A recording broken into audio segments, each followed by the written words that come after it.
So in giving advice to a group that wants to come together, what are the essential things that they need to know before they say, okay, I'm committed to this? Or does commitment happen, slowly?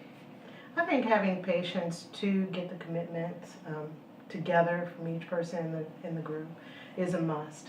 Anytime a person feels forced to give a commitment, the chances are they're going to go the opposite direction. So patience, I think, is a huge virtue on that. A solid plan, just a 5-year plan is not the worst thing in the world, a business plan to have. And how do you do that as a group? Yeah, it's tough. It's not easy, and I think you're right. Commitment does come as you go along. I mean, getting the 5 people in the room is kind of hard enough as it is, and you want to go celebrate when that happens to begin with. But yeah, business plans can be very, very official. They can also be quite casual and more of an agreement with each other at first. But I don't think a group starting should be too intimidated by those tasks, because it can be rather daunting.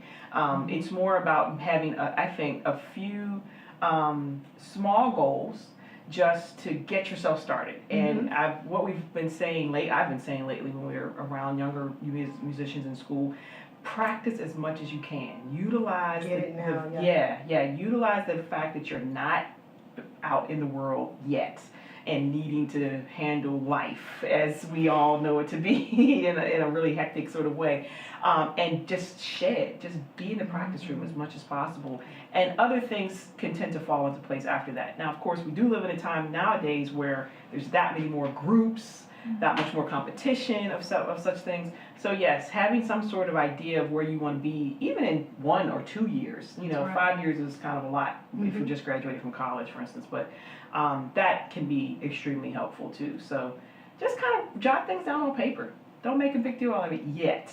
There's plenty of time for that. With putting together a business plan or 5-year goals, is that something that you all take the time to sit down and do together?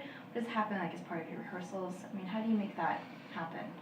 That's something, we've learned over the years that business meetings and rehearsals do not mix, nor should they.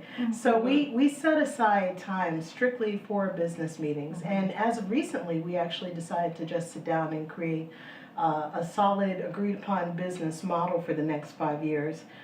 We even brought in a mediator to work that out with us, and that was that was the best thing we could have done. Money well spent, and because it really helped us to shape what we need to do going forward.